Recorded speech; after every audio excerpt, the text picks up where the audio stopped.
नमस्कार विद्यार्थी मित्रांनो, तर फायनली तुमचा बीएमसीचा सब इंजिनियर पदाचा इलेक्ट्रिकल व मेकॅनिकलचा रिझल्ट हा त्यांनी बीएमसीने डिक्लेअर केलेला आहे. ठीक आहे, तर ज्या विद्यार्थ्यांनी अजूनही चेक केला नसेल तर त्या विद्यार्थ्यांनी तो बीएमसीच्या संकेतस्थळावर जाऊन चेक करायचा आहे, किंवा मी त्याची जी पीडीएफ आहे ती आपल्या व्हिडिओच्या डिस्क्रिप्शन बॉक्समध्ये टाकतो, तर तुम्ही तुमचे मार्क्स हे बघून घ्यायचे आहेत. आता बीएमसीने ही एक्झाम कंडक्ट करताना जो इश्यू केला होता, म्हणजे ही एक्झाम टीसीएस आयन सेंटरवर न कंडक्ट करता अन्य लहान लहान कॉलेजच्या मार्फत ही कंडक्ट केलेली होती. तेव्हाच विद्यार्थ्याच्या मनात एक डाऊट होता. तर तशाच प्रकारचा डाऊट आता रिझल्ट डिक्लेअर केल्यानंतर सुद्धा बीएमसीने केलेला आहे. तर बीएमसीने हा रिझल्ट एक्सेल शीटच्या फॉर्मॅटमध्ये दिलेला आहे. तर नेहमी जेव्हा आयबीपीएस ही एक्झाम कंडक्ट करत असते, कुठलीही एक्झाम असू द्या, तेव्हा आयबीपीएस ही अशा प्रकारच्या फॉर्मॅटमध्ये रिझल्ट ही सबमिट करत असते. आणि 2019 साली सुद्धा बीएमसीने अशाच प्रकारे रिझल्ट हा डिक्लेअर केलेला होता. ठीक आहे, पण ह्यावेळेस त्यांनी हा एक्सेल फॉर्मॅटमध्ये रिझल्ट दिलेला आहे आणि त्यामुळे विद्यार्थ्यांच्या मनात पुन्हा एकदा डाऊट येत आहे. ठीक आहे, तर माझ्या मताप्रमाणे हा रिझल्ट सुद्धा ह्याच फॉर्मॅटमध्ये देण्यात यायला हवा होता. आता तुम्ही रिझल्ट बघाल मुलांचा, तर कोणीही विद्यार्थी 60च्या वरती नाही, फक्त एक विद्यार्थी सोडला तर. आणि फक्त 27 ते 28 असे विद्यार्थी आहेत, त्यांना 50+ हे मार्क्स आहेत. ठीक आहे, आता 2 महिन्यापूर्वी मी एक कट ऑफचं प्रेडिक्शन केलं होतं. ठीक आहे, एका व्हिडिओमध्ये त्यामध्ये मी असं सांगितलं होतं की 45 ते 50 हा तुमचा कट ऑफ जाईल. तर माझं हे प्रेडिक्शन जवळपास हे बरोबर आलेलं आहे. तर जे मी केलं होतं कट ऑफचं प्रेडिक्शन, त्याचा व्हिडिओ आता तुम्हाला दिसेल, तो तुम्ही बघून ते व्हॅलिडेट करू शकता. ठीक आहे, तर चला आता बोलूया कट ऑफ बद्दल.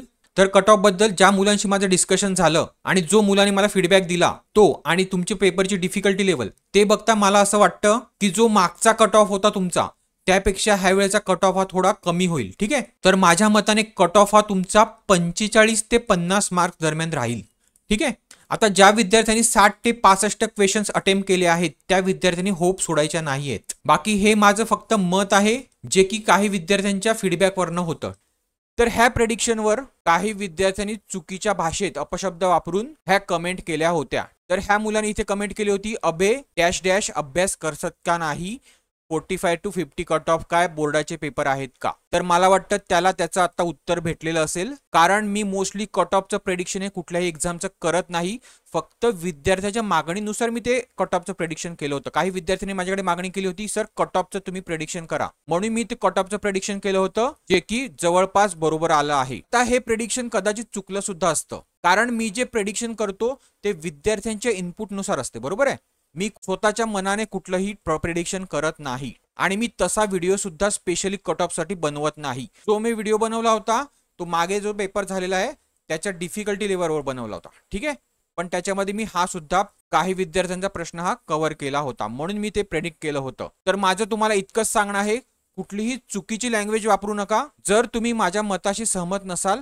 तर तुम्ही कमेंट करून सांगू शकता, सर तुमच्या कट ऑफच्या प्रेडिक्शनशी आम्ही सहमत नाही आणि इतका कट ऑफ लागणे हे शक्य नाही. पण प्लीज कुठलीही चुकीची लँग्वेज तुम्ही वापरू नका. तर आता जे विद्यार्थी पुढील दुसऱ्या सरळ सेवा एक्झामचे प्रिपरेशन करत असतील, त्यांना माझ्या करंट अफेअरच्या नोट्स हव्या असतील 1 वर्षाच्या, तर त्या तुम्हाला 149 ऐवजी 99 रुपीजमध्ये भेटतील, जे विद्यार्थी हा व्हिडिओ बघून येतील. ठीक आहे, तर आता करंट अफेअर नोट्स बद्दल एक लक्षात घ्यायचं आहे की त्या इंग्लिशमध्येच फक्त असतील. ठीक आहे, मराठीमध्ये माझ्याकडे सध्या तरी अवेलेबल नाहीत. प्लस ह्याच्यासोबत तुम्हाला मी मराठी आणि इंग्लिश सेक्शनसाठी टीसीएसचे वेगवेगळे एक्झामचे पेपर देणार आहे. प्लस जे जेई सिव्हिल किंवा इलेक्ट्रिकल अशा पदासाठी ज्यांनी अप्लाय केला असेल त्यांच्यासाठी माझ्याकडे टेक्निकलचे काही क्वेश्चन पेपर आहेत, ते सुद्धा मी तुम्हाला ह्यासोबतच फ्री देईल. ठीक आहे, तर ह्या नोट्स तुम्हाला ऑर्डर करायचे असेल तर QR कोड स्कॅन करून तुम्ही पेमेंट करा 99 रुपीज आणि त्याचा स्क्रीनशॉट ह्या नंबरवर पाठवा. ठीक आहे, मग मी तुम्हाला पीडीएफच्या स्वरूपात ज्या नोट्स असतील त्या तुम्हाला सेंड करेल. ठीक आहे, तर चला आता जे बाकीचे रिझल्ट आहेत, जेई सिव्हिल, SE सिव्हिल व जेई इलेक्ट्रिकल आणि मेकॅनिकल, ते सुद्धा हे 15 दिवसात लागून जातील. ठीक आहे, तर त्यासाठी सुद्धा तुम्ही निश्चिंत राहा. फक्त तुमची कागदपत्र आहेत ती तुम्ही रेडी करून ठेवा. चला, थँक्यू. पुन्हा भेटूया पुढच्या लेक्चरमध्ये. आणि ज्या विद्यार्थ्यांनी V2 अकॅडमीचं टेलिग्राम चॅनल सबस्क्राईब केलं नसेल त्यांनी तो हा QR कोड स्कॅन करून ते तुम्ही जॉईन करू शकता, किंवा मग त्या टेलिग्राम चॅनलची लिंक मी डिस्क्रिप्शन बॉक्समध्ये देतो. ठीक आहे, चला, थँक्यू.